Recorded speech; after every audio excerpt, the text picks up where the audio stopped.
Alhamdulillahirabbil alamin, kita diperjumpakan Allah insya Allah di pertemuan yang berbahagia ini dalam pertemuan perdana Instagram marketing pekan Instagram ya. Pertemuan pertama, insya Allah ke depan kita akan ada 8 kali pertemuan dan kita bahas satu persatu mulai dari feed, stories, select stories, reels, caption, growth with paid, growth with content. Jadi insya Allah teman-teman ini berseri gitu ya, biar nanti strategi Instagram kita bisa penuh kita jalankan dengan maksimal. Semoga menjadi pertemuan yang diberkahi Allah, menjadi majelis ilmu, di mana menjadi wasilah Allah memanjangkan umur kita dalam kebermanfaatan, serta meluaskan rezeki kita dalam keberkahan. Sholawat serta salam senantiasa kita haturkan kepada junjungan kita Nabi Agung Muhammad Sallallahu Alaihi Wasallam. Semoga kita termasuk umatnya yang disambut beliau di Telaga Al-Kautsar di yaumul qiyamah nanti. Ya mungkin sedikit perkenalan singkat ya. Ada yang belum pernah ketemu dengan saya sebelumnya, belum pernah ikut live Zoom? Ada? Atau yang sudah boleh tulis di kolom komentar sudah gitu ya.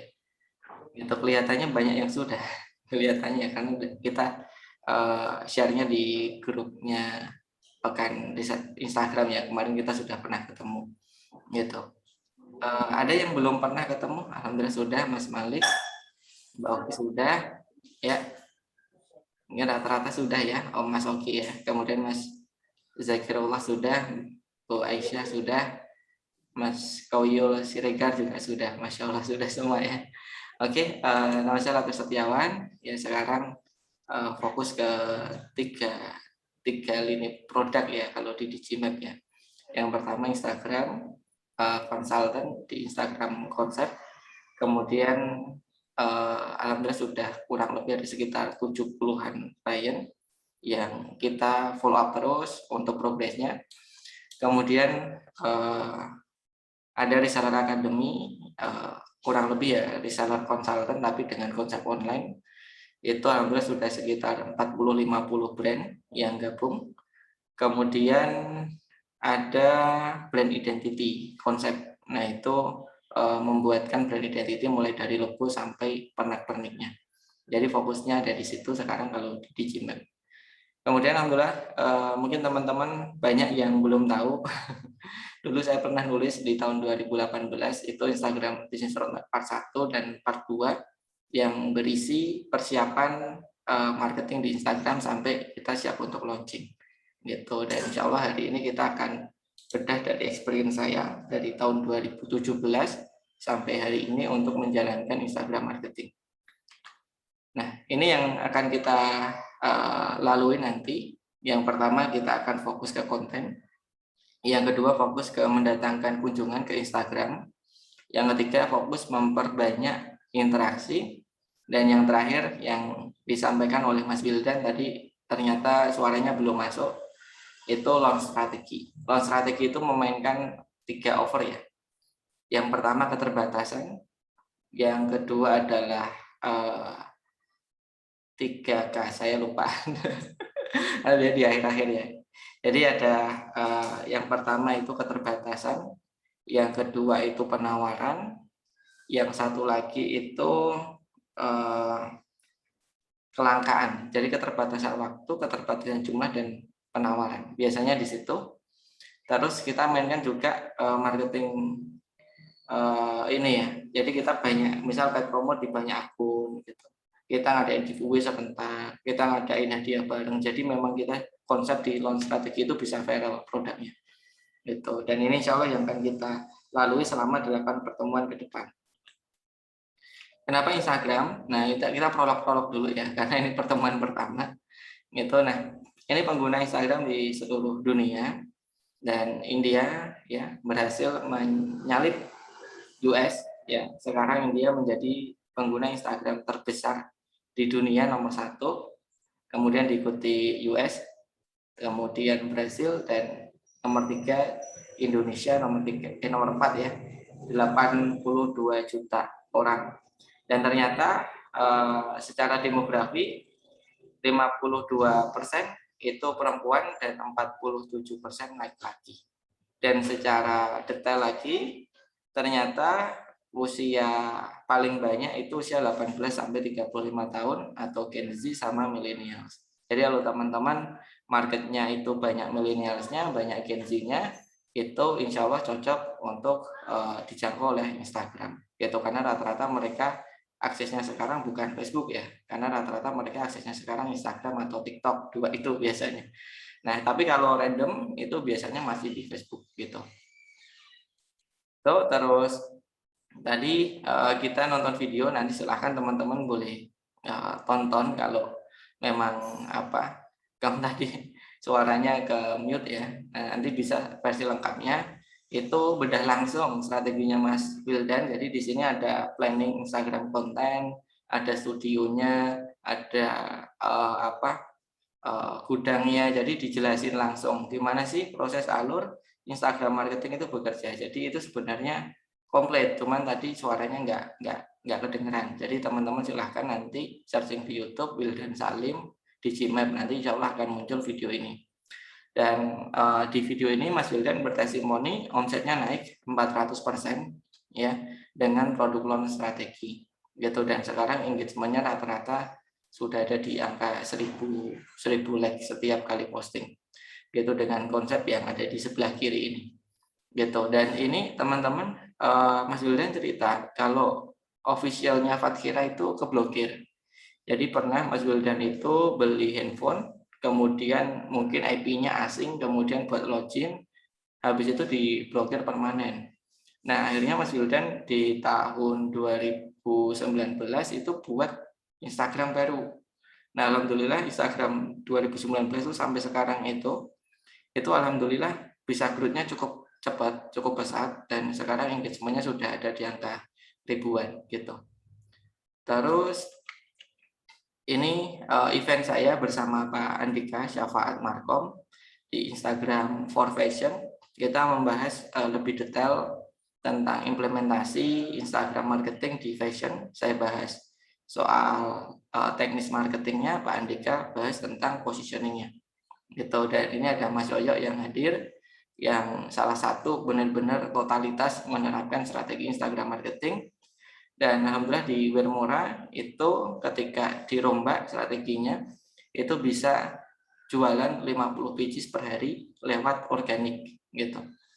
Nah, ini testimoni juga dari Mas Yoyo.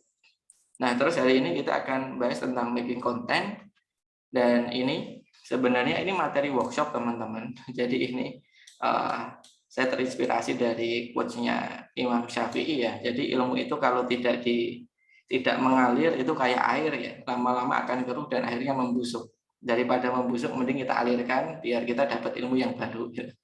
Jadi insya Allah saya yakin kalau ilmu termasuk ilmu yang berbayar itu dibagikan, Allah akan menggantinya dengan ilmu yang lebih dari itu. Dan insya Allah nanti akan kita sharingkan lagi ke teman-teman biar ada ilmu baru lagi gitu ya. Nah gitu, jadi ini materi workshop ya untuk agenda kita. Yang pertama hari ini akan bahas tentang brand positioning.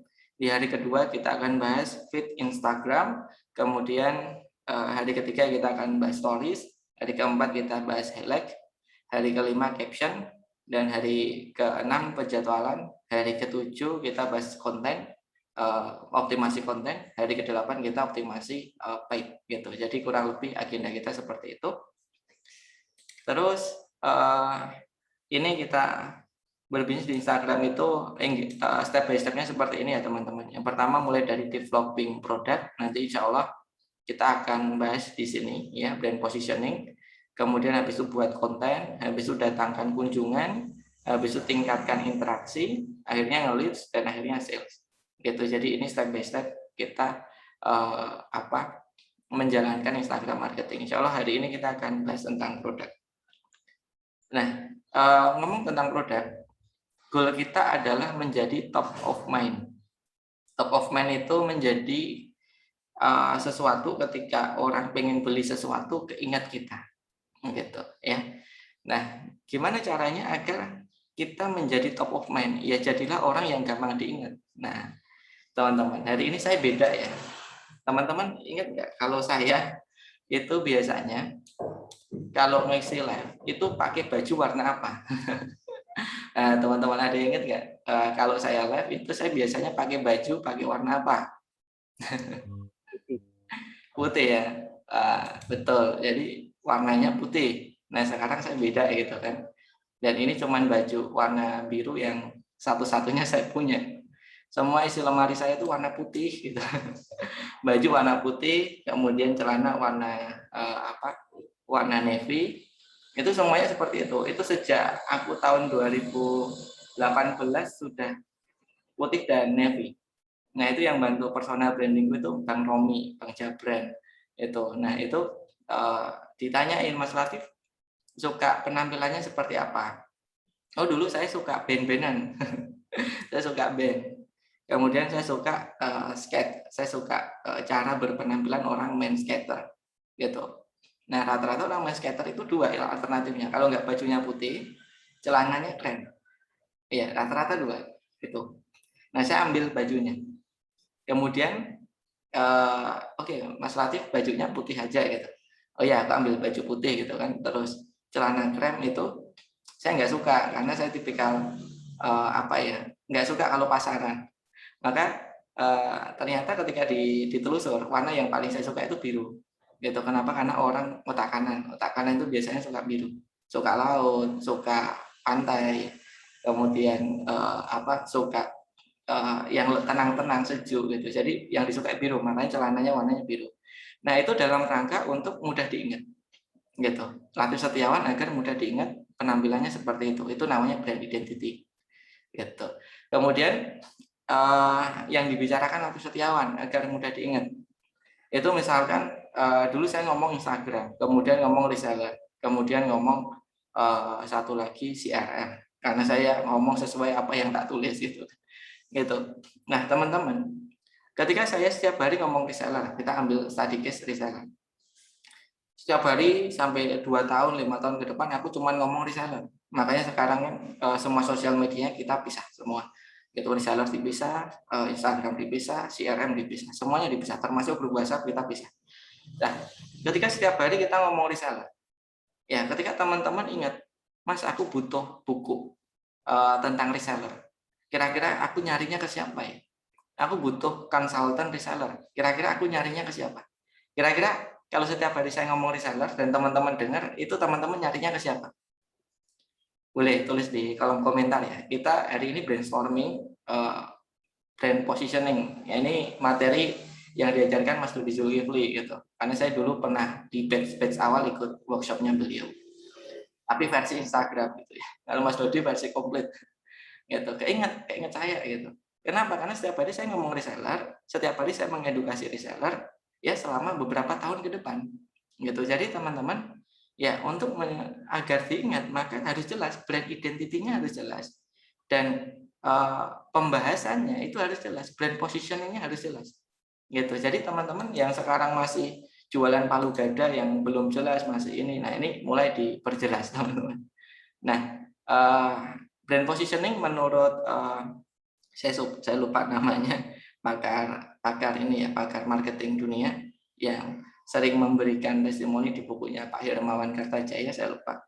Itu membuat rumus brand positioning itu adalah brand titik-titik. Jadi teman-teman nanti silahkan habis ini isi yang ini brand, diisi nama brand teman-teman dalam kategori dan memiliki UVP. Ya kategori itu tadi ya Latif Setiawan kategorinya Instagram gitu. Nah, kemudian UVP itu keunggulannya Latif Setiawan itu hubungan yang unggul dengan pelanggan. Jadi kita coba terus dekat. Nah, itu sudah jelas. Segmennya siapa? Segmennya adalah reseller dan pebisnis. Yaitu ada dua itu.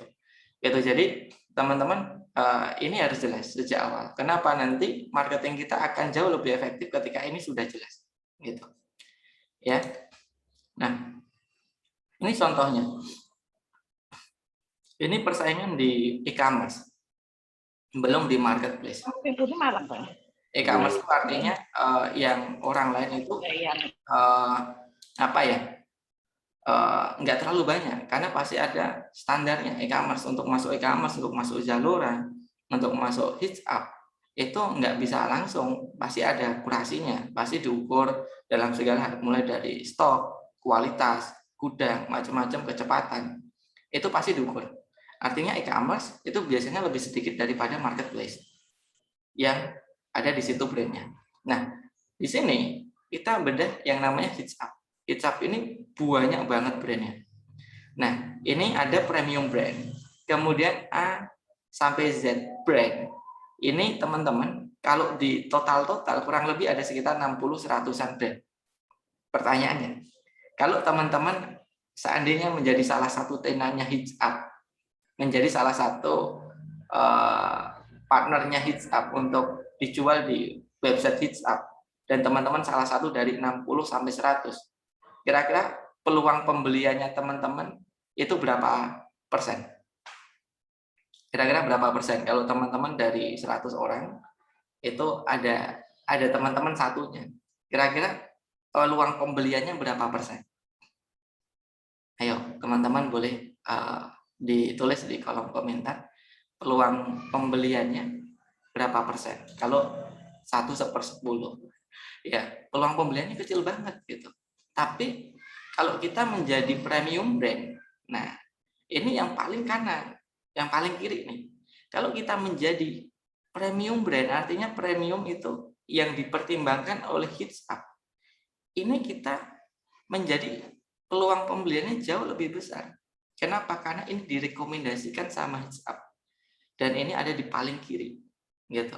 Jadi kelihatan. Kalau kita kelihatan dari 100 orang itu, ya kita akan menonjol. Kalau Latif Setiawan bajunya sama-sama hitam, ya ketika ada acara Latif Setiawan nggak kelihatan. Apalagi Latif Setiawan itu kecil orangnya. Makanya kalau Latif Setiawan itu putih, ya, oh itu Latif. Kelihatan dari jarak yang jauh. Maka teman-teman, di sebelah kiri ini kelihatan, ini premium brand.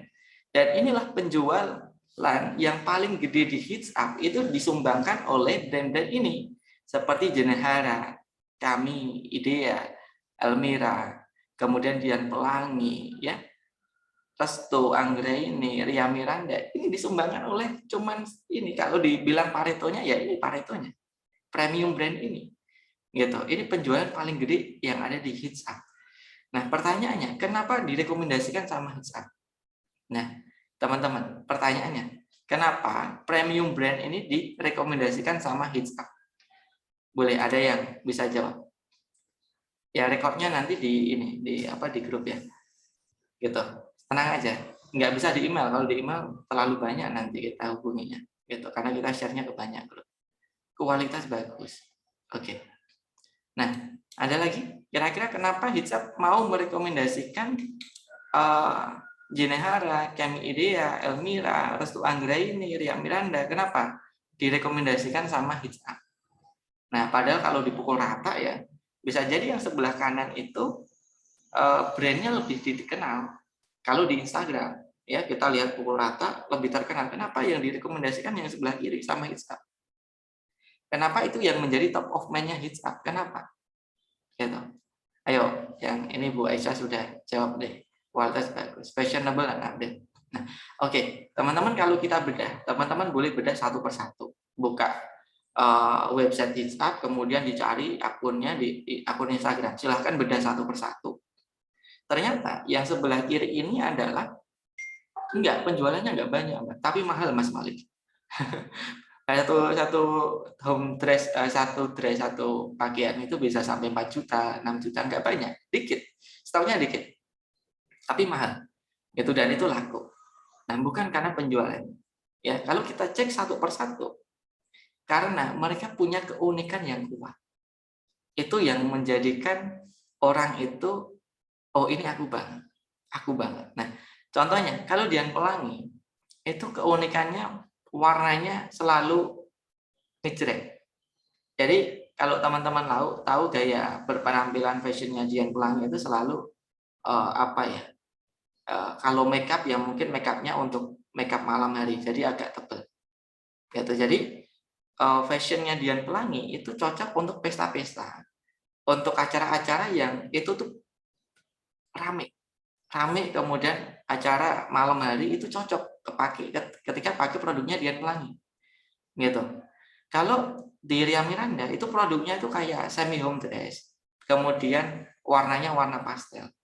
Jadi ibu-ibu yang sambil ngomong cucunya, terus dia sambil pakai bajunya. Nah, saya punya investor itu market pelanggannya Ria Miranda.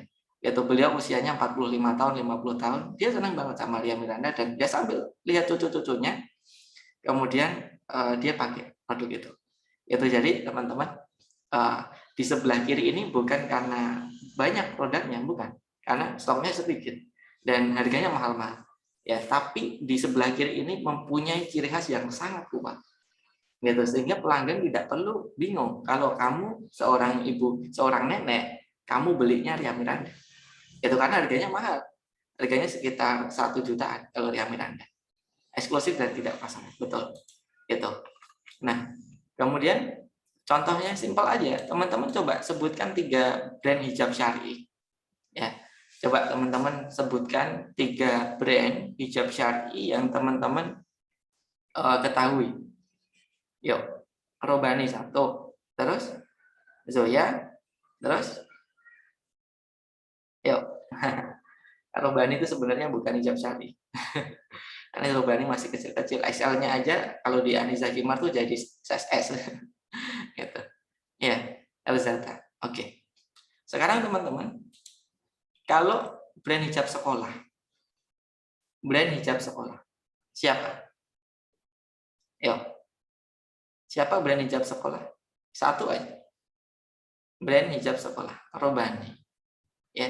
Jadi kalau teman-teman ditanyain brand hijab syar'i, itu jawabnya bisa macam-macam. Tergantung kita pernah ketemu sama siapa. Tapi kalau brand hijab sekolah yang dipakai untuk sekolah, kita biasanya sepakat Robani. Gitu. Kenapa? Karena market segmennya Robani itu lebih ke anak-anak sekolah. Gitu. Meskipun ada ibu-ibu yang beli, meskipun ada muslimah yang beli, tapi market brand positioning yang dibangun Robani itu adalah anak-anak muda yang sekolah. Makanya di Robani itu banyak warna-warna putih karena seragam sekolah itu warna putih. Gitu. Ya, jadi teman-teman ternyata butuh fokus untuk produk apa sih gitu. Tidak bisa semua produk ada di Instagram, nggak boleh gitu.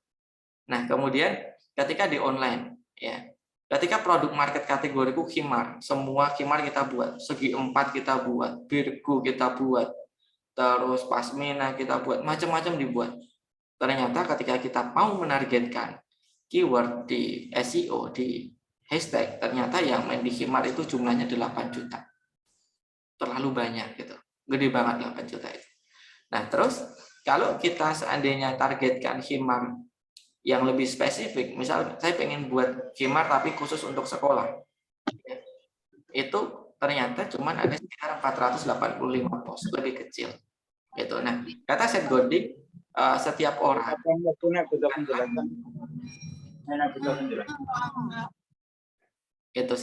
itu bukan pelanggan kita. Artinya kita tidak bisa membuat orang itu semuanya suka sama kita. Nggak bisa. Karena setiap orang itu punya brand personality masing-masing. Dia punya orientasi akan fashionnya dia masing-masing. Latif Setiawan tuh nggak mau beli kalau warnanya bukan putih sama biru. Aku nggak mau beli. Termasuk seragam-seragam kampung yang mungkin warnanya selain itu aku nggak ikutan. Biasanya seperti itu. Nah, kenapa? Karena orang punya seleranya masing-masing. Kita tidak bisa membahagiakan semua orang. Gitu. Nah, ketika kita semakin fokus, itu kita semakin bisa expert. Gitu. Karena kita menggali lagi. Jadi tugas teman-teman adalah fokus. Kalau teman-teman mau menjalankan marketing di Instagram. Nah, contoh market kategori kayak teman-teman itu kalau ada di Zalora, ya, teman-teman pengen beli katakanlah baju lengan panjang. Ya, biasanya kan teman-teman harus masuk yang pertama itu fashion dulu, kemudian pria atau wanita, teman-teman pilih katakanlah wanita, kemudian atasan, baru milih fashion lengan panjang. Nah, itu teman-teman kan seperti itu, step by step. Ya. Nah, kenapa? Karena ternyata otak manusia itu lebih mudah mengingat ketika dipilah-pilah. Yaitu teman-teman coba ya, kalau teman-teman di rumah antara buku bisnis, buku masak, buku macam-macam itu dicampur. Itu teman-teman pusing nggak ketika mau baca buku? Ya, atau teman-teman punya mainan, punya buku, semuanya dicampur jadi satu karena anak-anaknya yang main gitu kan. Kira-kira pusing nggak kalau mau cari sesuatu, teman-teman? Kira-kira kalau semuanya dicampur, otak teman-teman akan pusing nggak? Akan butuh waktu nggak untuk nyari gitu, ketika semuanya dicampur jadi satu, gitu ya. Nah, kemungkinan pusing, ya kemungkinan pusing. Kenapa ya? Karena eh, kita nggak tahu tempat pastinya di mana, gitu loh. Oh bisa di sana karena tercampur aduk gitu. Makanya teman-teman harus nentuin 2 sampai 3 kata. Market kategoriku apa sih? Oh saya pengen kerudung syari traveling. Jadi tiga tarian. Seret kerudung syari traveling. Gitu. Ya kalau di Digimap ya produknya adalah konsultan bisnis Instagram. Gitu. Jadi itu ada 3 tarikan. Itu market kategori 1. Buyer persona 1. Ya, jadi ada buyer persona. Buyer persona itu kayak pendetailannya market segmen. Kalau market segmennya pebisnis, tapi buyer personanya ada yang pebisnis di Instagram, ada pebisnis yang reseller. Jadi mau kita pisah pada akhirnya. Jadi kalau di Gmap konsultan digital marketing, nah gitu. Itu market kategorinya. Kalau teman-teman kira-kira apa market kategorinya? Kalau misal Bu Aisyah salon spa yang seperti apa? Ya jangan salon spa secara garis luas. Oh salon spa muslimah, maka standar-standar muslimah harus dipenuhi. Ya standar-standar muslimah apa? Oh standar muslimah itu ya tempatnya tertutup. Ya ketika dia spa nggak boleh dilihat oleh orang lain. Oh muslimah itu harus ada murotal karena muslimah suka murotal. Oh muslimah itu bahasanya harus sesuai dengan bahasa serapan Arab Indonesia ya kayak jazakallah khair, jazakillah, ahlan wa sahlan dan seterusnya. Itu jadi akhirnya teman-teman bisa detail. Kalau seandainya aku punya salon spa misalkan, marketnya itu muslimah, marketnya itu orang yang katakanlah belum berhijab atau kantoran, itu akhirnya kita nggak bisa memberikan servis yang spesial untuk mereka karena kita pukul rata. Gitu. Maka teman-teman ya PR teman-teman sekarang coba kira-kira ya market kategori bisnisnya teman-teman apa? Boleh ditulis di kolom komentar. Ya, yuk teman-teman tulis 2 kata, misalkan konsultan digital marketing, ya atau salon spa muslimah. Nah itu jadi teman-teman akhirnya fokusnya ke muslimah kan, gitu. Atau teman-teman kalau punya produk fashion ya produk baju syar'i untuk kerja. Nah itu jadi ada 3 kata yang teman-teman gabung menjadi satu. Yuk, teman-teman aku tunggu 1 menit. Ya, jangan lama-lama, nanti waktunya habis. Brainstormingnya langsung aja, tes gitu ya. Nah, oke. Kalau skincare gimana? Tawaran hampir whitening jerawat flek. Nah, kalau kita mau cepat diingat, Mbak Suli, itu fokus. Ya, contohnya saya punya teman namanya Dr. Meds. Itu setahu saya itu yang dijual itu komplit ada mulai dari jerawat, ada mulai dari untuk memutihkan wajah, macam-macam dijual komplit, tapi yang diangkat di Instagramnya itu cuma satu, yaitu jerawat. Jadi setiap hari di Dr. Meds itu selalu ngangkat tentang jerawat, termasuk saya pernah dikasih testernya ternyata bagus. Karena saya termasuk kulit yang kering, jadi ketika kotor langsung kena jerawat. Ternyata butuh treatmentnya harus dilembabkan dulu, baru dihilangin jerawatnya, nggak bisa langsung dihilangin. Nah, kemarin dikasih pas di Jogja itu cocok. Nah, jadi Dr. Meds itu fokusnya ke jerawat. Dr. Meds kalau mau cari brand ambassador, orangnya yang jerawatan. Gitu. Dr. Meds kalau mau edukasi di Instagram itu tentang jerawat. Ya, jadi semuanya itu tentang jerawat. Gitu. Dan akhirnya orang kalau jerawatan itu ingat Dr. Meds. Gitu. Nah, dan Dr. Meds itu uniknya lagi, yang jerawatan itu yang laki-laki segmennya. Jadi bukan laki-laki perempuan, tapi yang laki-laki. Jadi memang desainnya Dr. Meds itu warnanya hitam gitu kan, maco gitu kan. Itu sesuai dengan market segment gitu. Jadi kalau mau lebih gampang diingat itu spesifik yang diangkat itu yang mau dominan yang mana, apa whiteningnya kah, atau jerawatnya, atau flag hitamnya. Cari yang sesuai dengan market kita, kebutuhan terbesarnya di mana, itu yang paling sering diangkat. Meskipun nanti Mbak Suli jualan yang lain itu nanti kayak apa ya, selingan aja, bukan menjadi fokus utamanya Mbak Suli. Jadi harus tahu core produknya, produk utamanya apa. Lalu dari Bu Aisyah, salon dan spa muslimah, ya berarti harus mengikuti apa yang dibutuhkan muslimah. Maka Bu Aisyah harus interview muslimah. Ya muslimah itu kebutuhannya apa saja, gitu kebutuhannya. Kalau pertama interview bisa, yang kedua bisa riset kompetitor. Mana semua salon spa muslimah gimana, standarnya gimana, itu dicatat. Ya ibaratkan saya pengen buat fast food, maka saya harus ke McD, aku harus ke KFC, aku harus ke sini, itu aku harus ke situ dulu. Ketika produkku adalah fast food, gitu, ya. Nah, jadi saya pelajari gimana servisnya McD, gimana servisnya KFC, gimana produknya. Itu saya untuk meriset. Nah.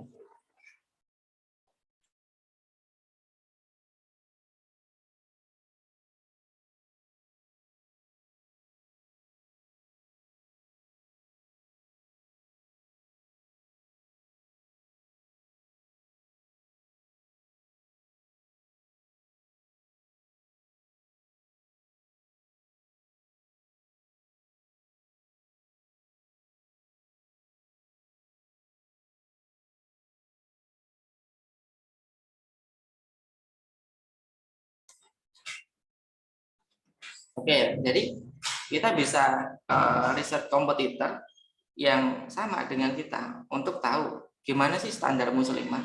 Gitu. Jadi kita akhirnya tahu seperti apa standar yang diinginkan muslimah. Satu, riset kompetitor. Yang kedua, nanya ke pelanggan lama. Jangan pelanggan baru, karena pelanggan baru itu tidak tahu histori kita, tidak bisa membandingkan before after, karena dia yang nggak lihat before-nya, dia yang lihat cuma after-nya, nggak bisa bandingin. Jadi harus ada before after pelanggan lama yang ditanya. Perlengkapan bayi dan anak. Nah, ini kalau mau dispesifikkan lagi, perlengkapan apa? Misal perlengkapan baju, perlengkapan baju bayi dan anak. Jadi fokus ke bajunya. Atau bisa juga perlengkapan bayi newborn yang baru lahir. Jadi fokus ke situ. Itu yang banyak diangkat di akun Instagram. Gitu ya. Itu terus selanjutnya kita tetapin makanan basah dan laut. Oke, bisa. Makanan basah dan laut. Bisa jadi makanan basah itu apa aja, fokus ke situ. Oke, siap. Nah, terus selanjutnya kita netapin yang namanya unique value proposition.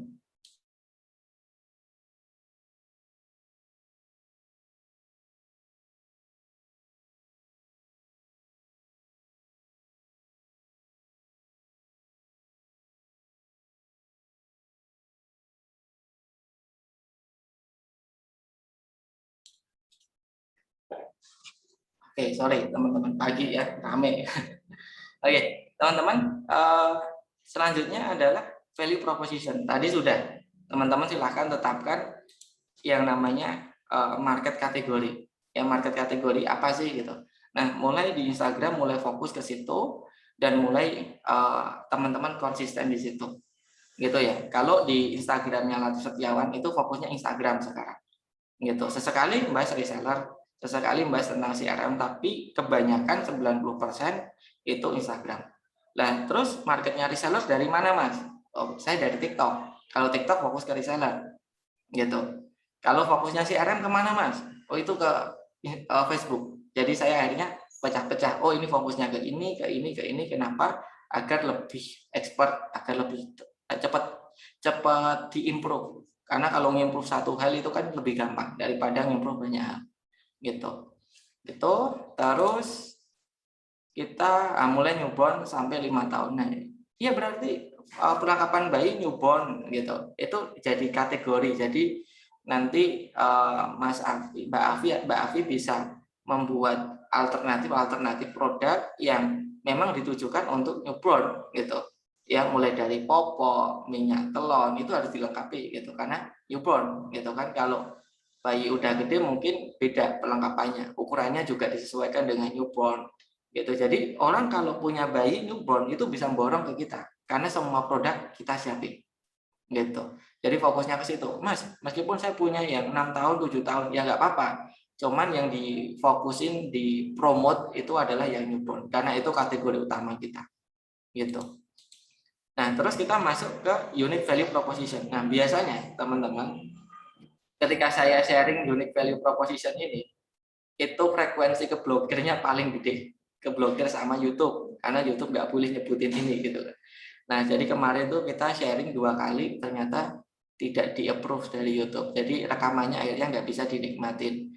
Nah, teman-teman kalau bisa, monggo silahkan buat apa ya, buat backup-nya dengan dicatat gitu. Nah, yang pertama teman-teman bisa mengambil keunggulan itu manfaat dari atribut bahan, ya, manfaat dari atribut bahan. Contohnya apa? Contohnya kalau misalkan teman-teman punya bahan yang unik. Nah, saya punya teman itu punya obat herbal ya untuk diabetes, ya, dan itu ternyata ingredientnya itu dari daun yang ada di hutan Amazon gitu, dengan iklimnya di Amazon, dan di Indonesia belum dibudidayakan gitu, belum dibudidayakan. Kemudian teman saya coba ambil bibitnya dari hutan Amazon, beli gitu kan, terus diimpor ke Indonesia, kemudian itu ditanam lah pohon itu dan alhamdulillah berhasil. Nah, dan itu menjadi salah satu keunikan. Jadi obat diabetes dari pohon ini, dan pohon ini itu manfaatnya ternyata paling gede dari semua pohon yang ada untuk obat diabetes, ternyata pohon ini. Nah, itu bisa teman-teman angkat seperti itu. Nah, biasanya ketika teman-teman punya manfaat dari atribut bahan, itu teman-teman bisa patenkan. Jadi bahannya yang menjadi keunggulan, gitu ya. Bahan atau bentuk desain itu bisa teman-teman patenkan, gitu. Jadi contohnya tadi, ya, obat diabetes dari pohon ini itu menjadi apa yang sering kita narasikan itu dari manfaat atribut bahan. Terus contohnya juga Harley Davidson. Harley Davidson itu pernah menggugat Honda karena Honda pernah membuat mesin V, bentuknya V kayak gini ya, gitu. Mesin V yang suaranya mirip dengan Harley Davidson, gitu. Digugat di pengadilan internasional, Honda akhirnya kalah. Dan sekarang Honda tidak membuat mesin V lagi. Nah, yang dipatenkan sama Harley ternyata, kalau Harley itu kan ciri khasnya di mana, teman-teman? Menurut teman-teman kalau Harley Davidson itu ciri khasnya di mana? Di apa? Teman-teman, ciri khas yang menjadi ciri khasnya Harley dibanding motor yang lain, itu ciri khas yang paling menonjol yang dimiliki oleh Harley itu di mana? Ukurannya besar. Oke, ukuran size. Oke, ada lagi selain itu? Ya namanya moge, motor gede. Itu mahal. Nah, iya jelas. Miliaran ya. Ya paling murah paling 500-700 juta, itu yang kecil. Nah, ternyata ciri khasnya Harley itu ada di suaranya. Jadi saya pernah kalau di Jogja itu yang jual Harley itu di bawah Silol Kopi, Kota Baru. Itu jualan Harley. Kemudian saya naik di lantai paling atas, ya kemudian nanti insya Allah Japri, nanti saya kirimkan kontaknya ya. Nah, ternyata saya naik ke atas ke lantai 4. Kemudian di bawah itu ada showroomnya Harley. Kemudian knalpotnya dinyalain bung bung bung bung bung, itu ternyata sampai lantai ke-4 suaranya masih kencang. Coba kalau teman-teman knalpotnya selain Harley, pasti nggak sampai ke lantai 4 gitu. Lantai 4 tuh masih kencang, suaranya luar biasa. Nah, gitu. Jadi Harley itu suaranya menggelegar gede, gitu, gahar. Jadi kalau orang pakai Harley, ya suka dengar suaranya itu gengsinya langsung naik. Dan suara itu hanya bisa dihasilkan oleh mesin V. Selain mesin V tidak bisa menghasilkan suara itu. Makanya dipatenkan oleh Harley itu adalah suaranya dan mesinnya gitu. Nah, itu manfaat atribut bahan. Jadi kalau teman-teman seandainya punya teman-teman punya bahan ingredient yang tidak dimiliki oleh brand lain, atau punya misalkan bentuk yang itu memang merupakan ciri khasnya teman-teman dan tidak boleh dikopi oleh orang lain, teman-teman bisa patenkan dan itu bisa menjadi keunggulan gitu. Nah, uniknya ada satu brand itu yang dia itu keunggulannya banyak. Saya juga bingung ini tuh keunggulannya di mana sih gitu, karena keunggulannya itu semuanya kayak disasar gitu. Itu salah satunya adalah Uniqlo. Uniqlo itu punya bahan, tahu nggak bahan kaosnya Uniqlo apa? Ya, teman-teman, teknologi yang digunakan Uniqlo dalam membuat kaos, dalam membuat baju. Teman-teman kalau pelanggannya Uniqlo pasti paham lah. Ya, kira-kira bahannya si Uniqlo ini apa menurut teman-teman? Apa? Ayo. Bahannya Uniqlo apa, teman-teman? Ayo. Serat bambu. Bukan, kalau serat bambu itu masih terlalu umum. Ya, artinya setiap orang bahkan selain Uniqlo pun bisa buat serat bambu. Nah, di Uniqlo itu bahannya adalah airism. Airism. Jadi Uniqlo bisa membuat bahan yang dia itu ya tidak mensetrika dan rapi. Satu. Yang kedua adalah nyaman, tidak gatal, menyerap keringat. Namanya teknologinya airism. Dan itu tidak ada brand yang bisa membuat bahan airism. Karena kenapa? Itu ada teknologinya dan teknologinya hanya di Jepang. Gitu. Itu memang Uniqlo itu sebenarnya bukan perusahaan fashion. Kalau kita lihat lebih dalam ya, Uniqlo itu adalah perusahaan teknologi. Gitu. Jadi mereka memadukan antara teknologi dan fashion. Gitu. Fashion itu produknya. Jadi core-nya itu teknologi. Kalau Gojek itu kan juga IT juga, perusahaan teknologi juga. Produknya Gojek. Gitu. Jadi Uniqlo itu perusahaan teknologi. Ya, jadi Airism, Airism namanya. Nah, itu yang dimiliki oleh Uniqlo. Dan itu dipatenkan. Gitu, teman-teman, kalau punya produk yang bahan yang unik dan itu bermanfaat untuk pelanggan dibutuhkan, silahkan nanti teman-teman bisa dimanfaat atribut bahan. Kemudian yang kedua adalah desain yang menarik. Desain yang menarik itu adalah alasan orang membeli ke kita. Kalau misalkan saya punya brand namanya Kabutomers, itu brand saya dulu kuliah. Kalau di Kabutomers tidak ada sesuatu produk yang baru, tidak pernah launching produk yang baru, orang nggak mau beli, misalkan seperti itu. Nah, itu berarti keunggulan kita di desain. Nah, ini paling sering itu fashion. Fashion itu kalau update artikelnya telat, kelamaan, itu orang nggak mau beli. Kenapa? Karena fashion itu update-nya cepat. Nah, maka desain yang menarik ini menjadi keunggulan. Maka teman-teman dipaksa, dituntut untuk menghadirkan desain ya dengan waktu yang singkat. Gitu, misalkan fashion itu setiap 2 minggu sekali update desain baru. Nah, itu desain. Jadi orang mendekat ke kita itu karena desainnya. Oh, desainnya apa ya? Desainnya apa ya? Jadi desain. Nah, ini contoh keunggulannya Fathira.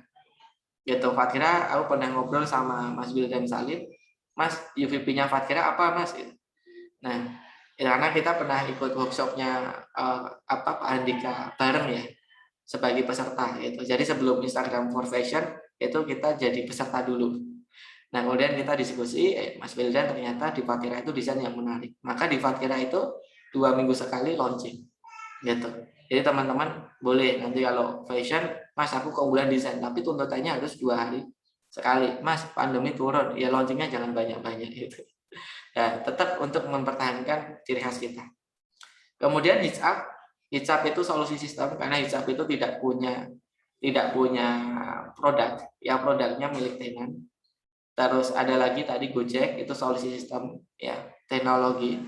Kemudian Indomaret itu juga punyanya SOP, punyanya juga teknologi. Jadi Indomaret juga tidak punya produk. Jadi kalau teman-teman pengen menghadirkan solusi lewat sistem tanpa teman-teman punya produk, nah ini kayak hijab. Jadi teman-teman solusi sistem, ya.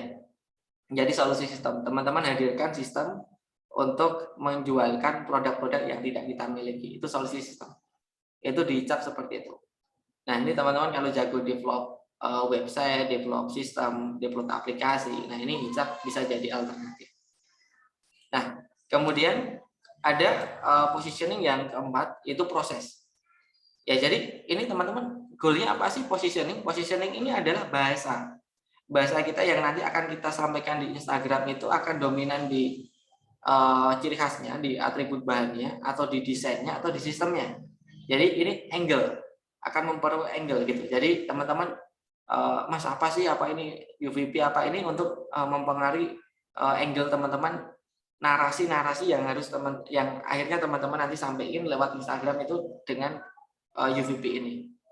Kemudian yang keempat itu adalah proses. Proses itu contohnya teman-teman punya restoran dan dimasaknya itu di restoran itu tidak pakai kompor gas, tidak pakai gas, tapi pakai arang. Ya, pakai arang. Kemudian tidak pakai wajan, tapi pakai tungku tanah liat. Nah, kemudian tidak pakai aluminium foil, ya. Ya, boleh lift, boleh juga bertahan Mas Bambang sambil pakai headset. No problem itu ya. Nah, jadi teman-teman pakainya bukan aluminium foil tapi pakai daun. Nah, pakai daun.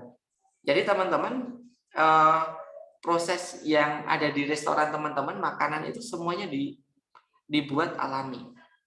Nah, kalau di Sleman itu ada sebuah makanan yang semuanya tuh alami. Makanannya cuma tempe goreng, tahu goreng, tapi semuanya alami tanpa ditanam sendiri sama restorannya.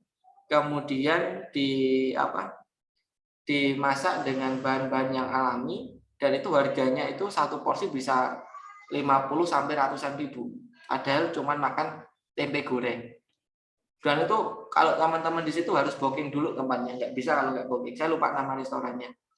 Itu jadi itu teman-teman sekaligus berangkat ke restoran, itu teman-teman diajak wisata. Oh, ini tempat nanamnya di sini, kedelainya. Oh, ini tempat merah susunya. Jadi semuanya alami. Itu. Nah, itu ramai teman-teman, viral di berita-berita, di TV itu banyak yang mengulas. Gitu. Jadi itu proses. Kalau makanan. Nah, ada juga kalau fashion, contohnya Vivi Zubedi itu membuat fashionnya, bajunya itu tidak pernah massal, selalu satuan, ya, selalu unik. Jadi di Vivi itu semuanya dipahit manual, dan itu stoknya itu cuma 1, 2, 3 mungkin. Ya, meskipun 3, tapi pasti polanya beda, pola pahitnya, karena memang ciri khasnya Vivi Zubedi adalah homemade-nya, jadi memang dibuat satuan. Nah, itu proses, gitu. Nah, contohnya lagi, ada jam tangan yang itu dibuatnya tidak pakai mesin, manual, pakai tangan. Nah, itu proses. Teman-teman misalkan ya, ada proses yang rata-rata proses itu pakai ini. Aku pengen pakai yang ini untuk menghasilkan hasil yang lebih baik, hasil yang unik, hasil yang lebih eksklusif. Nah, ini teman-teman proses. Gitu. Nanti yang ditunjukkan apa? Behind the scene-nya.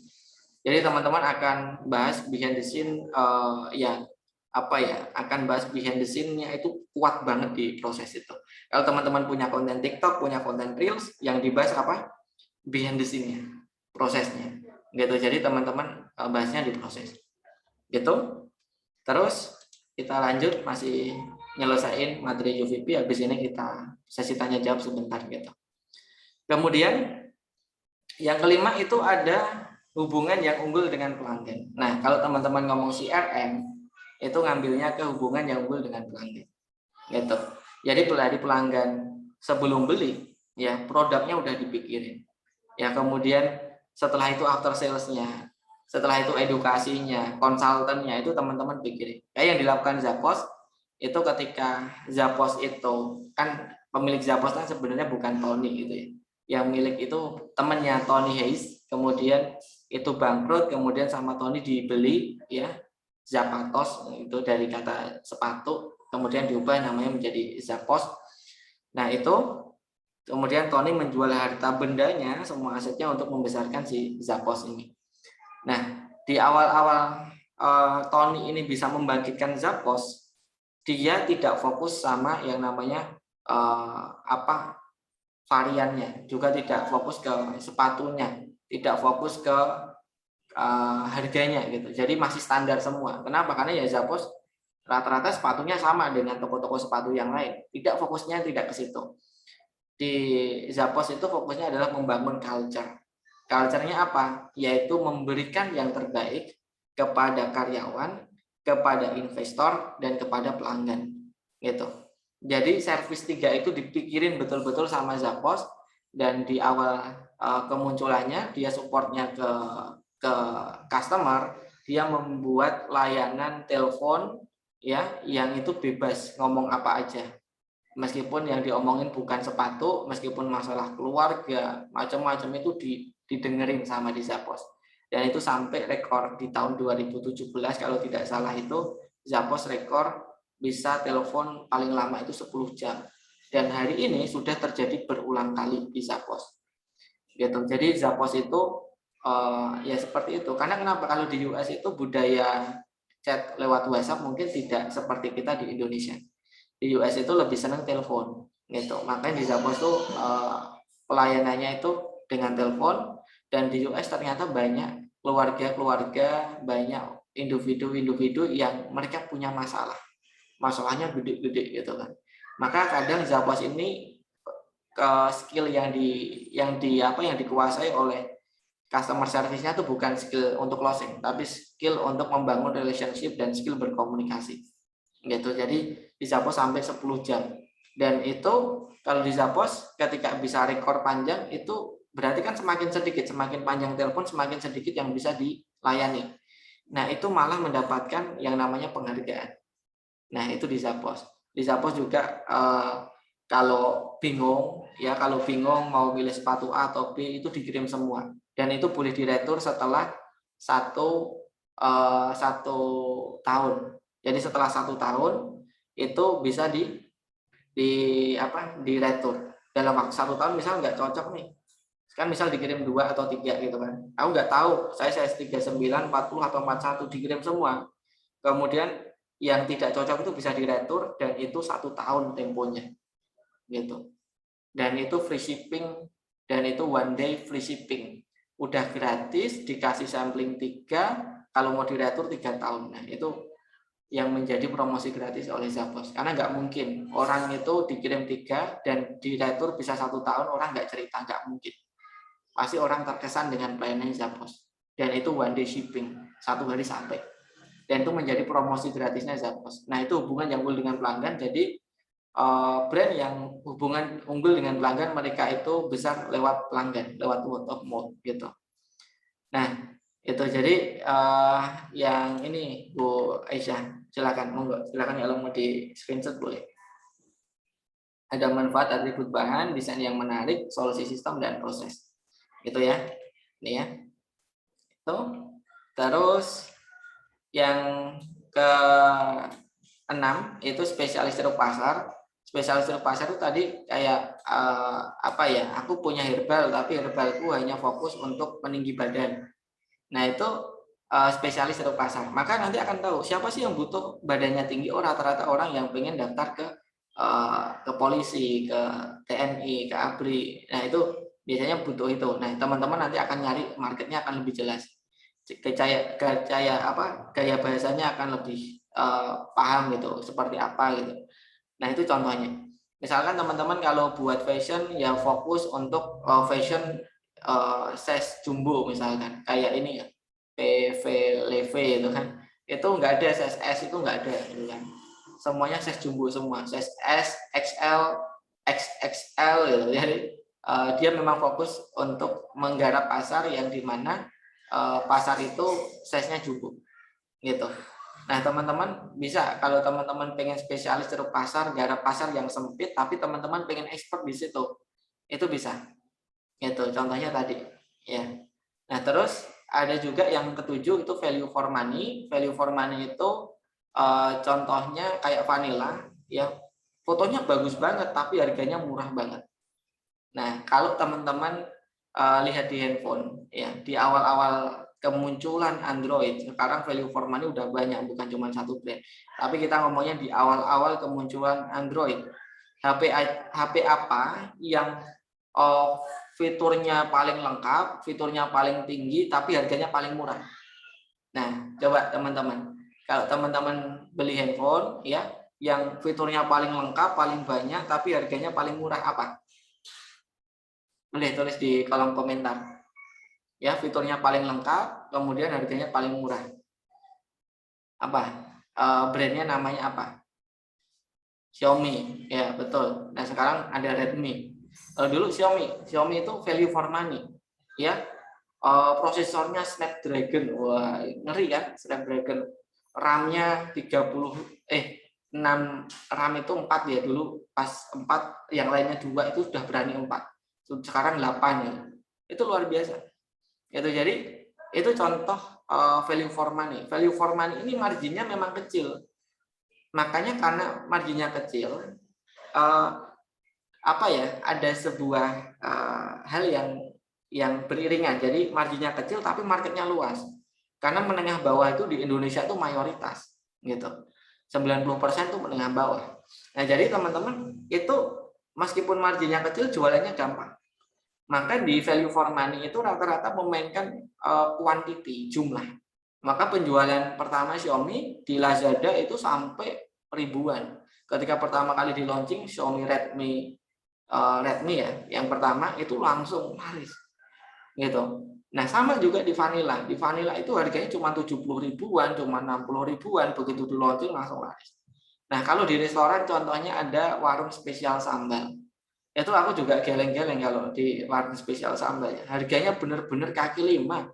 Gitu. Padahal itu restoran, tapi harganya kaki lima dan menunya komplit, lebih komplit daripada kaki lima. Itu membuat saya kalau di SS itu kayak rugi kalau tidak bungkus. Jadi biasanya kalau ke SS tuh beli frozen foodnya, gitu. Kenapa ya? Karena murah gitu. Daripada beli lewat aplikasi, mending langsung dibungkus untuk beberapa hari ke depan. Gitu. Dan sambelnya juga tidak dijumpai di pasaran. Itu value for money, gitu ya. Contohnya kalau makanan lagi ada rocket chicken, itu juga value for money. Makanya value for money ini marketnya luas, maka ekspansinya bisa lebih cepat. Ya, kalau di rocket chicken di Kulon Progo ada, di Bantul ada, di Jogja ada, di Sleman ada semua. Tapi kalau McD itu hanya ada di urban area, di Jogja dan di Sleman. Bantul nggak ada McD.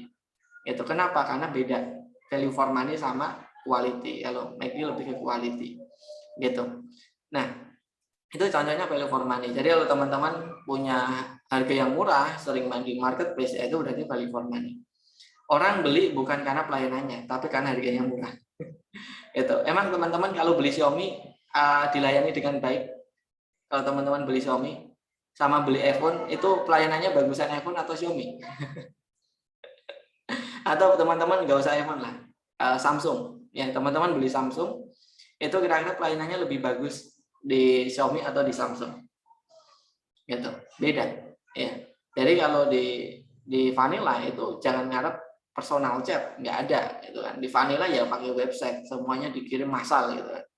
Kenapa? Ya karena memang nggak mungkin kalau jualan banyak semuanya secara personal, nggak mungkin. Antara value for money plus hubungan yang dengan pelanggan ini kayak nggak mungkin berjalan beriringan. Kalau teman-teman bisa, itu biasanya butuh waktu yang cukup lama untuk menyinkronkan itu. Oke, tafadhol Mbak Iis ya.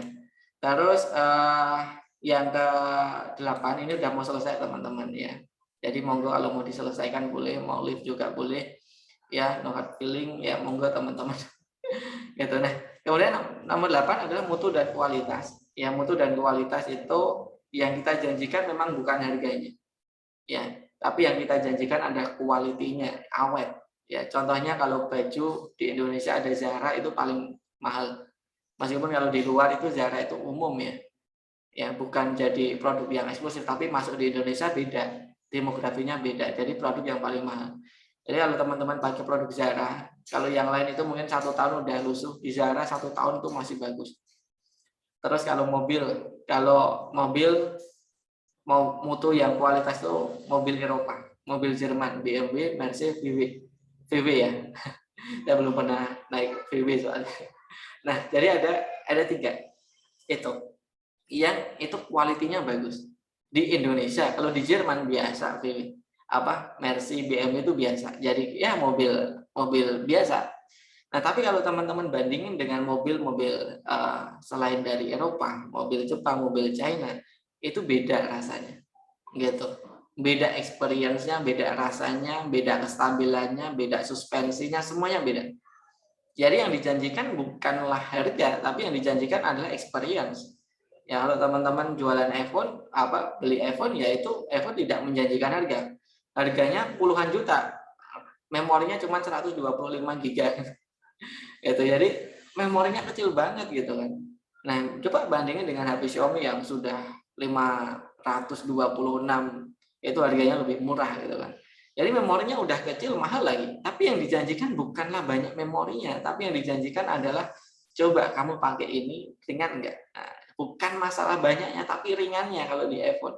Gitu. Jadi teman-teman kalau punya produk dengan promise bukan di harga tapi di quality, nah ini bisa ambil di kualitas. Nah, gengsi ya. Biasanya kalau mutu itu orang akan dengan senang hati foto karena harganya mahal. Ketika harganya mahal, tidak setiap orang bisa beli. Nah, itu akhirnya orang akan foto, akhirnya viralnya akan organik. Contohnya kalau teman-teman ada di first class-nya Garuda, nggak mungkin pelanggan first class-nya Garuda itu yang jarang foto. Biasanya mereka foto, kemudian upload di sosial media. Ini loh, aku di first class, minimal ada di stories gitu ya. Nah, jadi rata-rata reviewer pesawat, mereka reviewnya yang first class, bukan economy class, bukan juga business class. Gitu. Jadi rata-rata kalau mahal, mereka tuh untuk menaikkan yang namanya social currency, mata uang sosial. Semakin tinggi social currency, semakin bangga kita. Gitu. Kalau sekarang kan social currency itu menjadi mata uang online gitu ya. Gitu. Nah, kemudian keterkenalan brand ini akan organik, jadi tidak bisa kita pilih ya. Ini akan organik saja. Contohnya Nike itu sekarang ya hampir semuanya udah dikuasai Nike gitu. Kenapa? Karena semua atlet yang kelas dunia itu sudah di endorse, sudah jadi brand ambassador-nya Nike. Ya, kalau kepalanya udah dipegang ya semuanya ngikut gitu kan. Apalagi Ronaldo itu kan pengguna Instagram dengan followers terbesar di dunia, nomor 2. Ya, nomor 1 itu Instagram, nomor 2 itu Ronaldo. Kalau Lionel Messi itu nomor 7 kalau nggak salah. Gitu. Nah, kemudian manfaat emosional dan ekspresi diri. Jadi manfaat emosional ini biasanya harganya mahal. Ya, contohnya LV. Jadi kalau teman-teman jalan-jalan, kayak prestisnya itu agak angkat. Ya, kalau teman-teman beli mobil ya mobil yang Lamborghini gitu. Kalau teman-teman beli handphone ya iPhone gitu, beli laptop MacBook. Nah, jadi yang paling mahal, kelasnya paling mahal itu biasanya manfaat ekspresi diri. Biasanya dijualnya limited. Ya, karena orang menengah atas nggak suka yang sama. Pasti sukanya yang unik-unik. Kemudian daerah mengangkat kekhasan daerah tertentu, misalkan teman-teman jual makanan Korean food, maka ketika orang masuk di situ suasananya tuh kayak di Korea, dari interiornya, aroma ruangannya, penyajiannya, barista atau pelayannya gitu, itu semuanya disetting seakan-akan orang ada di Korea gitu. Jadi itu kalau di daerah ya, kayak contohnya Dagadu, ketika orang masuk ke Dagadu ya orang rasain ini Jogja. Ini di Jogja, aku di Jogja. Jadi bukan cuman lihat produknya yang itu Jogja banget, tapi juga melihat penampilan tokonya, kemudian pelayanannya itu juga Jogja. Jadi teman-teman mengangkat kekhasan daerah. Nah, tugas teman-teman nanti ya, silahkan pilih salah satu yang menjadi UVP teman-teman, unique value proposition teman-teman, dan teman-teman fokus untuk ke situ. Misalkan nih, aku sudah netapin kalau di Digimap adalah hubungan yang unggul dengan pelanggan. Maka sekarang kita terus mengimprove. Contohnya ini hari ini kan kita sharing 8 kali pertemuan. Gimana agar kita lebih dekat lagi? Oh, langsung aja buat 8 kali. Itu biar bersambung, biar langsung dalam ilmunya. Itu terus diimprove. Gitu. Kemudian nanti habis ini ada yang namanya 8 kali pertemuan reseller, dari mulai grup inkubator sampai rekrutmen sampai selesai, nanti kita ajarkan. Nanti mungkin ada juga CRM. Jadi kita jadwalkan. Kalau hari Kamis atau Jumat pagi itu Instagram, kemudian hari Kamis itu Instagram, hari Jumat itu reseller, kemudian hari selanjutnya itu CRM. Nah, aku lupa harinya, tapi itu sudah kita jadwalkan. Itu salah satunya. Kemudian kita juga sudah mulai menjapri secara personal, ya. Secara personal kita japri satu persatu. Jadi ketika mau giving kita udah nggak pakai broadcast group, ya, givingnya secara personal. Nah, itu sudah kita lakukan. Kemudian kita juga sudah coba memisahkan sharingnya. Kalau sharing reseller di sini, kalau sharing Instagram di sini, biar sesuai dengan buyer persona. Itu juga sudah kita lakukan. Artinya kalau teman-teman sudah menetapkan satu pilihan, teman-teman akan expertnya di situ. Gitu. Tidak mungkin kita membahagiakan semua pelanggan. Gitu ya. Semua pelanggan semua orang itu bukan pelanggan kita. Kita akhirnya harus memilih gitu. Gitu. Jadi teman-teman silakan pilih, dan insya Allah di pertemuan berikutnya nanti kita akan bahas tentang ini ya, kelanjutan implementasi dari brand positioning gitu ya. Dan terima kasih, semoga menjadi ilmu yang berkah dan bermanfaat. Kita lanjut ke mungkin dua penanya. Sebelumnya saya akhiri, wassalamualaikum warahmatullahi wabarakatuh. Waalaikumsalam warahmatullahi wabarakatuh. Jadi tadi yang pertama itu market kategori, yang kedua adalah brand positioning. Kita belum masuk ke market segmen ya. Gitu. Nanti besok lah kita 1 jam aja, biar teman-teman juga tidak terlalu berat untuk mengikuti live Zoom yang cukup panjang gitu. Itu karena saya yakin kalau pagi luar biasa gitu ya. Itu. Cuman kita coba install kebiasaan baru pagi ya, karena pagi itu masih enak jelasinnya, masih fresh. Apalagi untuk brainstorming. Gitu. Kalau merasa stuck Mas, 15K perasaan lambat banget naik followersnya. Ya, menentukan UVV pas buat kita bagaimana. Oke, jadi kalau Mas Lukman Agus, produknya apa Mas? Boleh didetailkan. Produknya apa? Kemudian Instagramnya apa gitu kan. Nah, itu boleh didetailin lagi Mas Agus ya. Terus Mbak Bu Aisyah, menentukan UVP yang pas buat kita bagaimana. Itu kalau saya menyesuaikan dengan brand karakter kita, Bu Aisyah. Bu Aisyah itu lebih senang apa? Bu Aisyah itu lebih bahagia ketika menjalankan apa? Gitu. Jadi kalau saya pakai feel saya, gitu. Aku lebih senang kalau aku lebih dekat dengan pelanggan daripada aku update produk secara terus-menerus, ganti-ganti produk. Aku nggak suka itu. Ada salah satu brand juga yang dia tuh fokusnya update produk. Ada yang seperti itu, tapi nggak dalam sama pelanggannya. Ada. Gitu. Tapi saya lebih senang produknya cuma 3 aja, tapi dekat dengan pelanggan, CRM, reseller, sama Instagram. Gitu. Jadi kalau saya sesuaikan dengan personality brand ownernya. Bu Aisyah senangnya ketika apa? Aku senangnya ketika dekat sama pelanggan. Ya udah, ambil hubungan yang dengan pelanggan. Aku senangnya ketika update produk secara terus menerus, karena aku senangnya develop produk. Ya udah, ambil di situ. Oh, aku senangnya ketika aku prosesnya alami, ya udah, ambil di situ. Jadi kesenangan kita, kemudian kita validasi ke market. Gitu. Jadi kita ambil, kemudian kita validasi market, karena kan ini yang kita bisa solve. Kemudian kalau yang di market itu apakah itu market fit atau tidak, kita validasi. Kalau cocok ya udah, itu aja. Gitu. Dan itu terkadang tidak bisa langsung tidak langsung market fit ya, itu harus dicoba. Mungkin bisa 1 kali, 2 kali ya, tergantung ketemu market fit-nya di uji coba yang keberapa. Kemudian dari Mbak Suli, pengguna IG dari kalangan anak muda, apa produknya harus segmen itu? Kalau saya seperti itu Mbak Suli. Jadi gini, Instagram karena marketnya adalah kalangan muda, ya, karena marketnya kalangan muda, kita mengambil angle-nya kalangan muda. Misalkan gini, kemarin dapat sharing dari Dr. Max itu kan, Mas, kalau aku di klinik itu rata-rata orang yang datang itu usianya 30-an ke atas. Yang ada 40, ada 35, jadi 35-an lah ke atas gitu. Nah, itu kalau di klinik. ya maka kalau di klinik pelayanannya harus disesuaikan dengan usia 35 ke atas. Tapi kalau aku di Instagram itu anak-anak muda yang beli, Mas. Maka pelayanannya harus disesuaikan dengan anak muda. Produk kita itu angle-nya dirubah, Mbak Suli.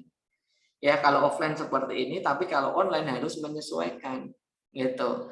Jadi menyesuaikan market, follow your market, disesuaikan angle-nya gitu. Gitu ya. Masih setia nih Pak, jasa kalau air Mas Hadi. Hijab. Produknya hijab itu paling gampang, Mas. Jalankan aja yang namanya paid promote dengan endorse. Ini yang dilakukan kemarin Mas Aufa ya dari Elvina Hijab itu, dia sering paid promote sifatnya giveaway, dan giveaway-nya itu produk-produk yang non fast moving gitu, atau produk-produk di stok atau produk-produk sisa itu jadi giveaway. Itu lakuin rutin ya, seminggu 3 kali itu insya Allah naik gitu. Jadi seperti itu kalau mau tertarget ya ke influencer yang followersnya 300, 500 atau 1 juta gitu kan, 500.000 atau 1 juta. Kalau mau yang murah-murah ya di atas 100.000 itu murah-murah kita paid promonya. Cuman biasanya marketnya itu tidak terlalu, daya belinya tidak terlalu tinggi. Tapi kalau mau ramein plus mau jualan ya di mix, nggak masalah. Kalau mau ramein ya cari yang murah, kalau mau jualan ya di selebgram yang followersnya tinggi. Nah itu Mas, jadi sebuah bisnis itu yang dikontrol itu salah satunya adalah prosesnya. Kadangkala proses marketing di Instagram itu tidak stabil. Kadang ketika kita mau launching, kemudian kita jor-joran. Tapi ketika nggak launching, kita diem-dieman aja gitu. Jadi nggak stabil. Kalau bisa, proses marketing itu harus berjalan terus-menerus gitu.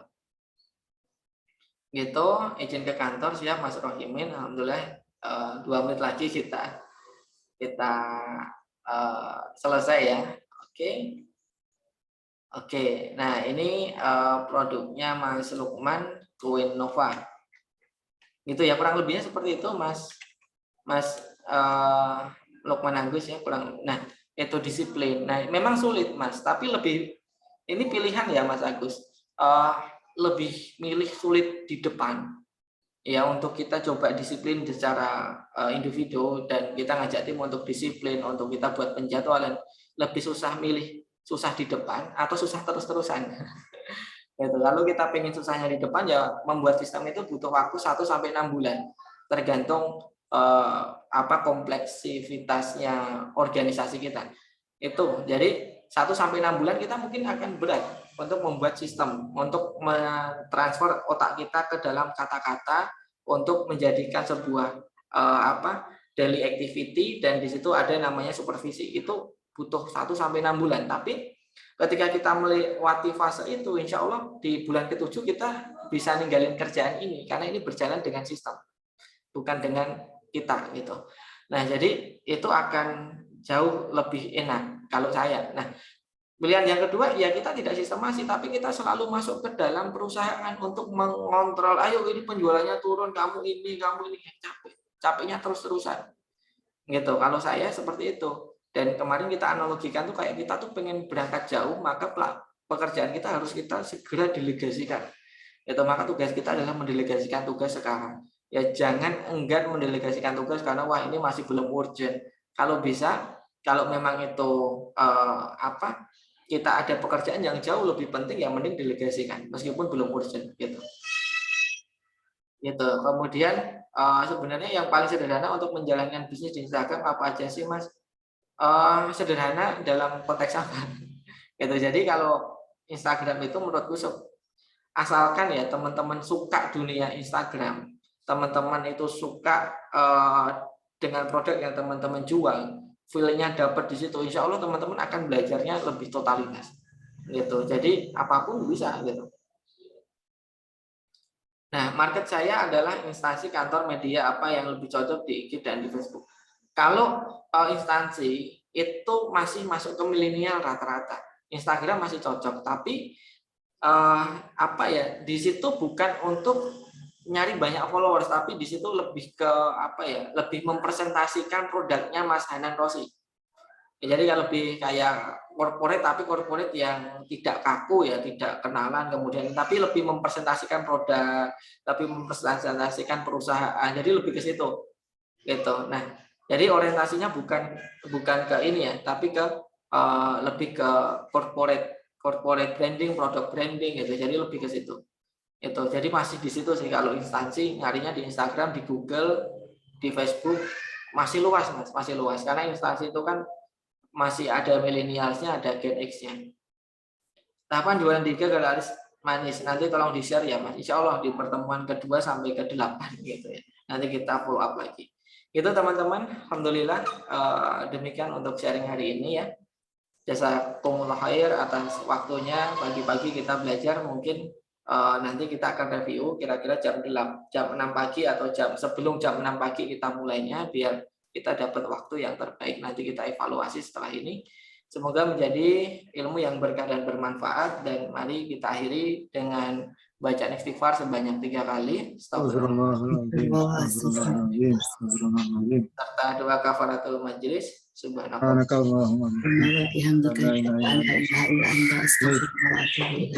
Assalamualaikum warahmatullahi wabarakatuh. Waalaikumsalam Mas Latif. Thank you teman-teman. Jazakallah Mas Latif. Pamit Assalamualaikum. Selamat beraktivitas. Matur suwun Mas Latif.